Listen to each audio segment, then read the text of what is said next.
Voilà. Encore une fois, bonjour à chacun et à chacune. J'aimerais commencer par une petite question. Est-ce que ce temps de confinement a produit en toi des questionnements du genre quelles sont mes priorités? Est-ce que ce temps de confinement a produit en toi ce genre de questions du type qu'est-ce qui est nécessaire et qu'est-ce qui est vraiment important? Est-ce que ce temps de confinement a produit en toi ce genre de questionnement, oui ou non? Alors, on va faire comme ça. Si oui, si ce temps de confinement a produit ce genre de remise en question, si c'est oui, écrivez sur le chat en direct sur YouTube oui. Si c'est non, écrivez non. OK? Donc, vous avez le chat sur YouTube. Alors, dites simplement oui ou non. Écrivez simplement oui ou non. OK? Et puis moi, on va faire une moyenne de oui et une moyenne de non. Personnellement, moi, ce temps de quarantaine est pour moi un temps de remise en question. Pour moi, ce temps de quarantaine, c'est un temps de redéfinition personnelle concernant les choses qui sont vraiment nécessaires et importantes dans ma vie. Quelles sont, par exemple, mes attentes? Quels sont, par exemple, mes désirs? Qu'est-ce que je cherche? Qu'est-ce que je veux vraiment? Euh, qu'est-ce que je, comment est-ce que j'imagine mon avenir? Comment est-ce que j'imagine, qu'est-ce qui est vraiment nécessaire? Qu'est-ce qui est vraiment importante?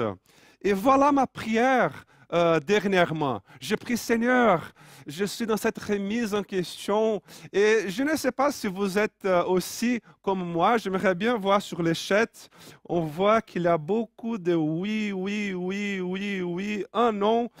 Voilà, il y a quoi? Un, deux, trois. Je dirais qu'il y a seulement un non. Sinon, tous les restes, vous avez mis tous oui, si je ne me trompe pas. Alors, tout le monde, en tout cas 99% des gens, vous êtes comme moi. Hein? C'est intéressant, les oui continuent d'arriver et on voit justement l'effet positif de cette quarantaine, de ce temps de confinement. Et ma prière, c'était, Seigneur, qu'est-ce qui a vraiment de l'importance dans la vie?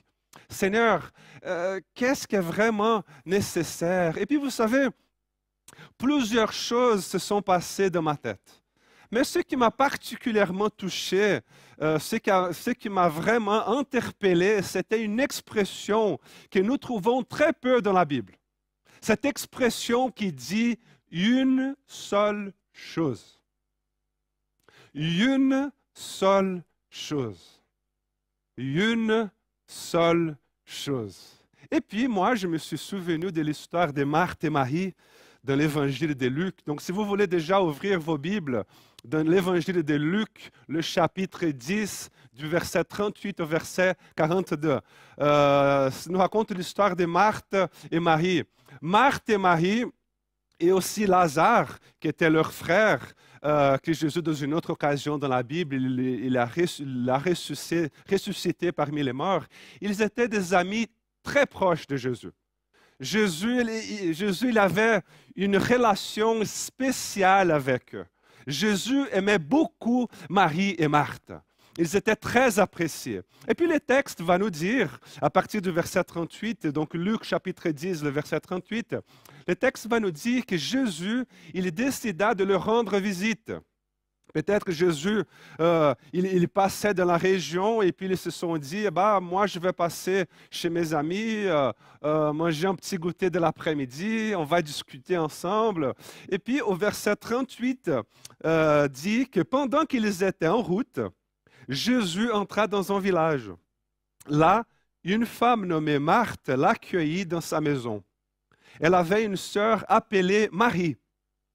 Marie, donc celle-ci, hein, vint s'asseoir aux pieds de Jésus et elle écoutait ce qu'il disait. Pendant ce temps, Marthe, donc sa sœur, était affairée aux multiples travaux qui demandaient le service. Donc, arrêtons là notre lecture. Nous voyons ici trois personnages dans l'histoire. Il y a Marthe, il y a Marie et il y a Jésus. Bon, peut-être aussi les disciples, toute une foule autour. Et puis, on a Marie qui est au pied de Jésus, en train d'écouter tout ce que Jésus disait. Marie, elle est là au pied de Jésus, hein, pour utiliser une expression qu'on dit, elle était là bouche bée. Elle était là juste en train d'écouter tout ce qu'il disait. Pendant ce temps, Marthe, elle était là, elle bossait à fond, vraiment. Elle était là dans la cuisine, elle était là en train de servir, elle était là en train de ranger. Et puis, imaginez-vous cette scène. Hein, on va revenir il y a 2000 ans en arrière, et puis on est tous là dans le salon. Imaginez cette scène. Jésus se trouve dans le salon. Il y a un groupe de personnes autour de Jésus qui sont en train de profiter de sa compagnie, qui sont en train de profiter de ses enseignements. Et pendant ce temps, Marthe, elle est hyper occupée. Marthe, elle court d'un côté à l'autre. Elle sert, elle nettoie, elle range, elle a fait la vaisselle, elle a rempli la bouteille, elle fait tout, elle a fait tout. Et puis, elle n'a même pas le temps de profiter de la présence, de la compagnie de Jésus. Jusqu'au moment où Marthe elle arrive elle a une crise de nerfs. Et pour utiliser un langage populaire, hein, je ne sais pas si l'Église de Bienne qui nous suit aujourd'hui, s'ils ont aussi cette expression, Marthe, elle a pété en plein. Elle a eu cette crise de nerfs. Elle arrive dans le salon, elle arrête la musique, elle a dit « Hey, stop !» Et puis elle se tourne vers Jésus et dit « Maître, cela ne te dérange-t-il pas de voir que ma sœur me laisse là tout seul en train de servir? » Jésus, où est la logique là-dedans? Jésus, dis-lui donc de m'aider. Demande ma sœur là de s'élever, de venir m'aider. Et puis Jésus lui répond, Marthe,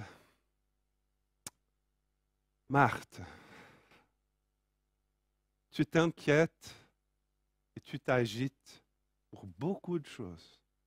Mais une seule chose est nécessaire. Une seule chose est nécessaire. Une seule chose est nécessaire. Marie, elle a découvert cela. Marie, elle a choisi la meilleure part. Et Marthe, je ne vais pas la condamner. Marthe, il ne faut pas que tu amènes Marie dans ton monde. Viens plutôt toi ici et fais comme ta sœur. Et vous savez, en lisant ce texte, nous courons le risque d'interpréter ce passage, d'interpréter cette discussion de Jésus et ce dilemme entre Marthe et Marie, comme si Jésus il disait quelque chose du type « servir n'est pas important ». L'important, c'est la dévotion. L'important, c'est la contemplation et non pas le service. L'important, c'est l'adoration et non pas l'activité. Mais il ne s'agit pas de cela. Parce qu'être dans la présence de Dieu est autant important que faire des choses pour Dieu.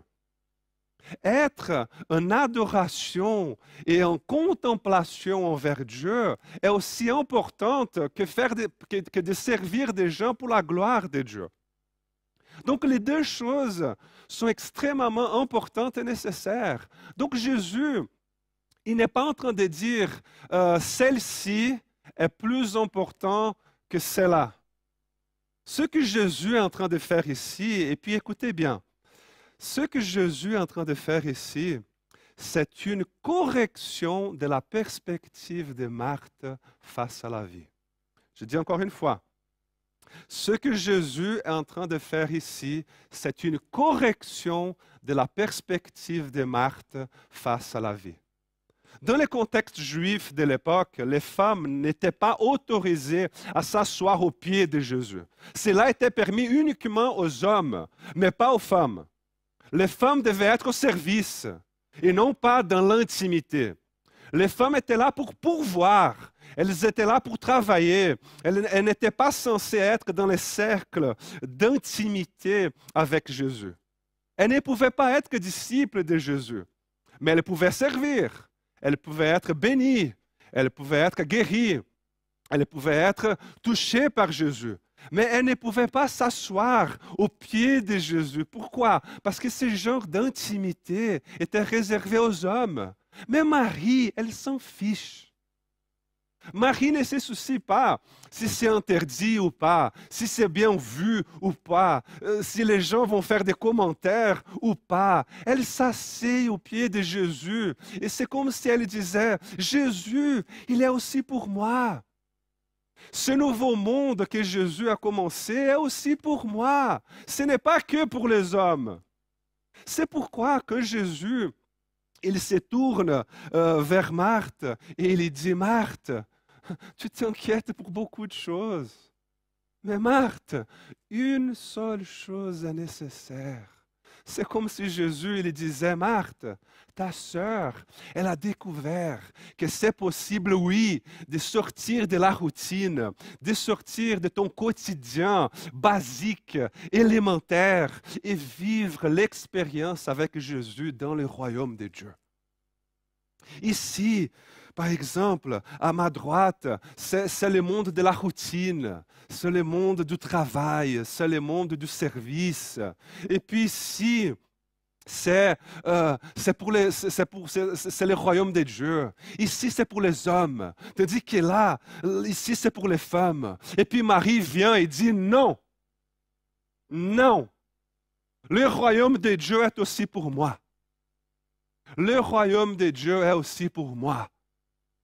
Une seule chose est nécessaire. Quoi donc? Le royaume de Dieu. Cherchez d'abord le royaume de Dieu. Et Marie, elle se lance donc dans le royaume de Dieu.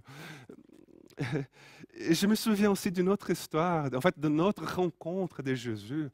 Cette fois-ci, Jésus, il rencontre un homme riche. C'était un homme très riche, la Bible va dire. Et cet homme, il demande à Jésus, « Maître, que dois-je faire pour obtenir la vie éternelle? » Et puis Jésus lui répondit, « Est-ce que tu connais les commandements? » Et puis il dit, « Oui, j'obéis à tous les commandements depuis que je suis tout petit. » Et puis Jésus se tourna vers lui et lui dit, « Mais il te manque encore une chose. Une chose. Une seule chose. Vends tout ce que tu as, distribue-le aux pauvres. » Et puis l'homme, il devint tout triste, la Bible va nous dire. Pourquoi? Parce que la Bible dit qu'il était très riche. Et puis Jésus, il dit la chose suivante, il dit qu'il est difficile à ceux qui ont de richesses d'entrer dans le royaume de Dieu. Et puis les disciples ils se sont regardés et puis tous qui étaient en train d'écouter cela, ils se sont dit, mais alors Jésus, qui donc peut être sauvé? Et puis Jésus répondit, ce qui est impossible aux hommes est possible à Dieu. Et puis Pierre, il dit alors, Maître, nous par exemple, nous avons tout quitté, nous t'avons suivi.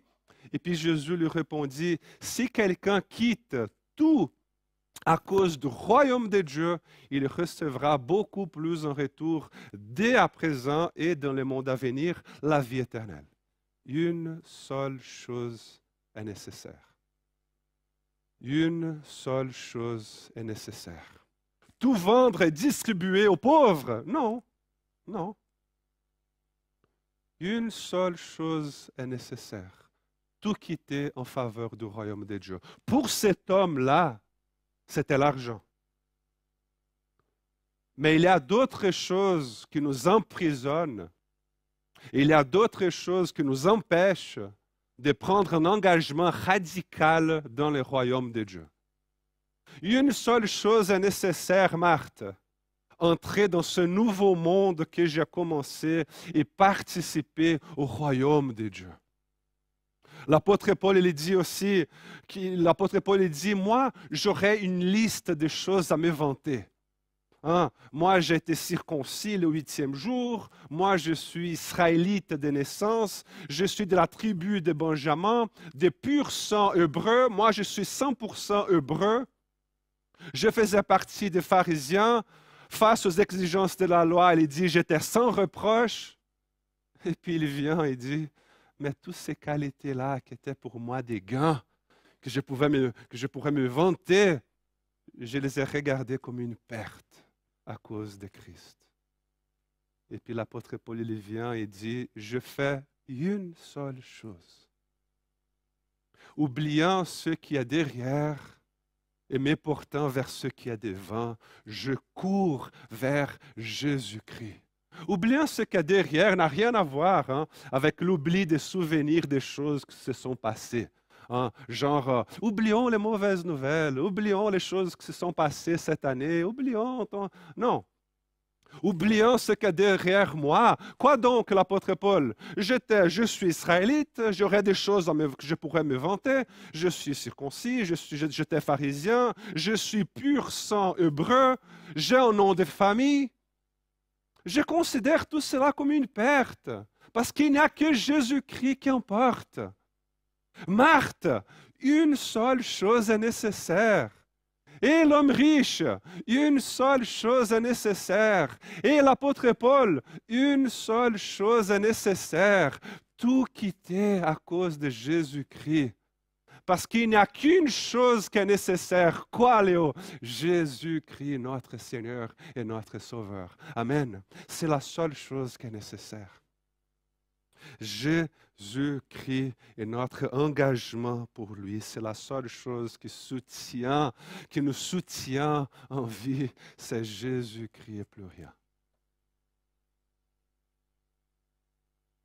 Si nous n'avons pas Jésus, peu importe ce que nous avons, il n'y a rien que nous puissions retenir. Tout s'évapore. Un jour, tout va s'évaporer. Si nous n'avons pas Jésus, peu importe tout ce que nous avons, il n'y a rien qu'on pourra retenir. Un jour, tout va s'évaporer. Une seule chose est nécessaire. Jésus-Christ, notre Seigneur. C'est pourquoi moi, j'aime le psaume 27. Je trouve le psaume 27 merveilleux. Le psaume 27, David, il dit, « Je demande à l'Éternel une seule chose. » Encore une fois, je demande à l'Éternel une seule chose. Quoi, David?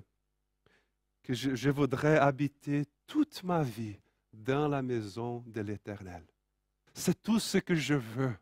Je veux la présence de Dieu tous les jours de ma vie, parce que c'est dans la maison de l'Éternel, c'est dans la présence de Dieu que je suis en sécurité. C'est dans la maison de l'Éternel qu'il m'enseigne. C'est dans la présence de Dieu qu'il me donne sa paix. C'est dans la présence de Dieu qu'il se révèle à moi, qu'il me pardonne, qu'il me donne de nouvelles opportunités, qu'il me met debout pour la vie, qu'il me fortifie. C'est dans la présence de Dieu, dans la maison de l'Éternel, c'est dans cette présence de Dieu. Une seule chose est nécessaire. Une seule chose est nécessaire.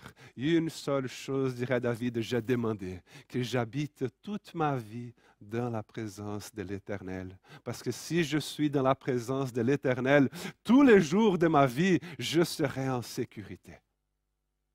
Et puis il va continuer. Il dit, le jour du malheur, il me cachera sous l'abri de sa tente et il m'élèvera sur un rocher. Une seule chose est nécessaire. Quoi donc? Dieu. Je veux Dieu. Je veux sa présence dans ma vie. C'est tout ce que je veux. Vous savez, frères et sœurs,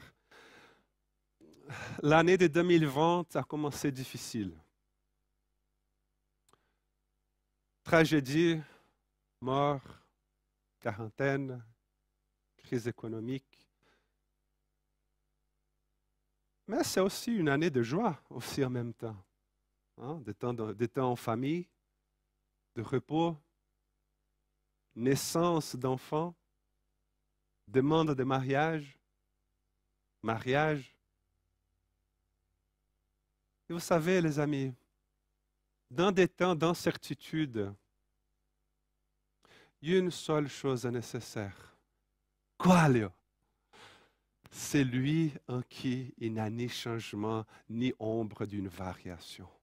Dans des temps d'incertitude, d'insécurité, une seule chose est nécessaire. Qui donc, Léo? C'est lui qui est notre rocher éternel. C'est lui qui est le premier et le dernier. C'est lui qui est le commencement et la fin, l'alpha et l'oméga. C'est lui qui est, qui était et qui vient. Qui donc? Jésus-Christ notre Seigneur. Alléluia. Amen.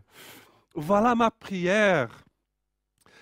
Ces derniers temps, notre prière en tant qu'Église, chaque fois qu'on prie par Zoom, je prie que les gens ils puissent comprendre à travers cette crise, que les gens puissent comprendre la fragilité de la vie, que les gens puissent comprendre que rien n'est sous notre contrôle et qu'en réalisant tout cela, je prie que les gens, que le monde, que la Suisse, que les gens se tournent vers celui qui fait naître la foi et l'amène à la perfection.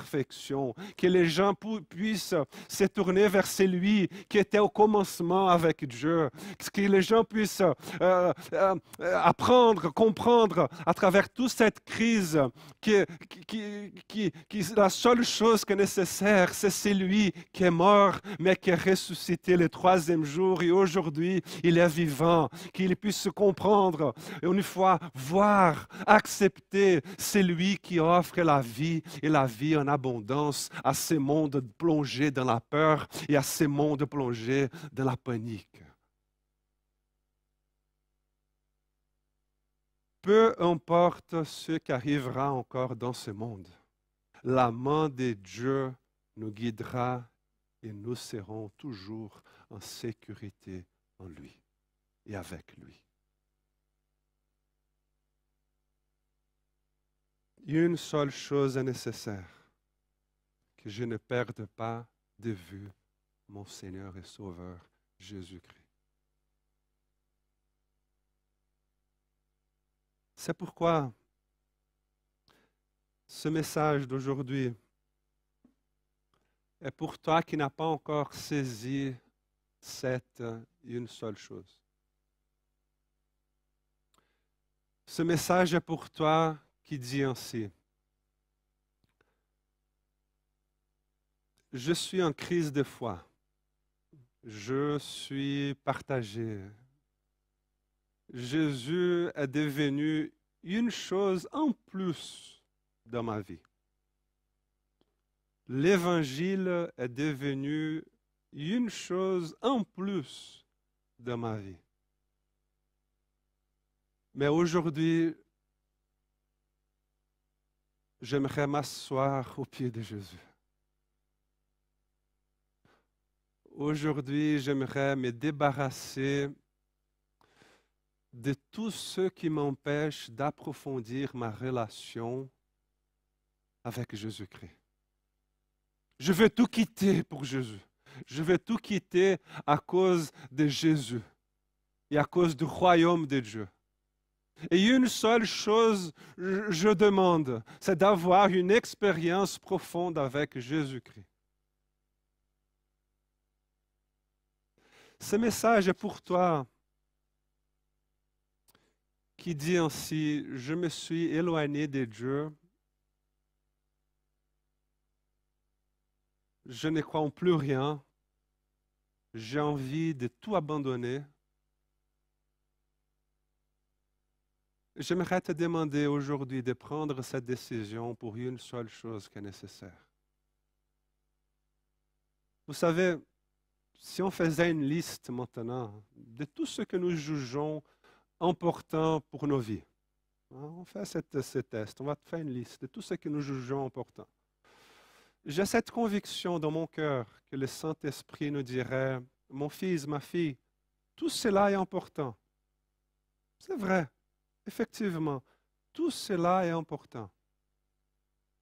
Mais il y a une seule chose qui est nécessaire, c'est toi à mes pieds.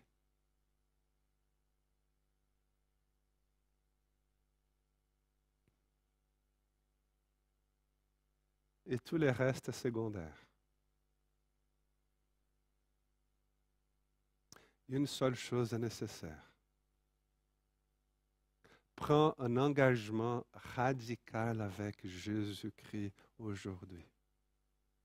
Le message d'aujourd'hui est un appel à revenir à Jésus. Et un appel à recentrer nos vies sur Jésus. Et un appel à réapprendre à inclure Jésus dans nos agendas, à inclure Jésus dans nos planifications, à apprendre à tout quitter pour lui et lui faire pleinement confiance, en sachant qu'il est bon et qu'il nous aime d'un amour sans fin. Amen. J'aimerais prier pour toi maintenant. Toi qui as été touché par ces paroles, je ne connais pas votre situation de vie, mais remets-toi maintenant devant le Seigneur avec honnêteté, sincérité profonde de cœur.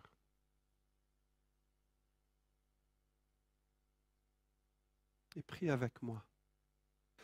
Seigneur, j'aimerais prier pour tous ceux qui se sont éloignés, pour tous ceux qui se sentent perdus, pour tous ceux qui se remettent en question. J'aimerais prier, Seigneur, pour tous ceux qui passent par des situations difficiles, pour tous ceux qui sont en crise de foi, pour tous ceux qui... Seigneur, tu connais. Tu connais comment ce message a pu toucher la vie de chaque personne, que moi-même je ne maîtrise pas, mais toi, Seigneur, tu connais, parce que je sais que ton Saint-Esprit est en train de travailler. Donc viens, Seigneur, et bénis et touche la vie de chaque personne qui a été interpellée et touchée par ces paroles. Viens les toucher et les visiter maintenant au nom de Jésus. Viens, Seigneur, occuper ta place centrale dans la vie de ces personnes-là. Que ces temps de confinement, et bientôt à la fin, Seigneur, en tout cas peu à peu, que ces temps-là qui restent, que son temps, les gens puissent s'approcher de toi et faire comme Marie, se jeter à tes pieds en adoration. Viens, Seigneur, bénir la vie de ces gens-là, pour la gloire de ton nom et pour notre bien aussi. Amen. Amen. Les amis, soyez bénis. Les mamans, soyez bénis. Vous tous. Et je vous souhaite une bonne semaine et à bientôt.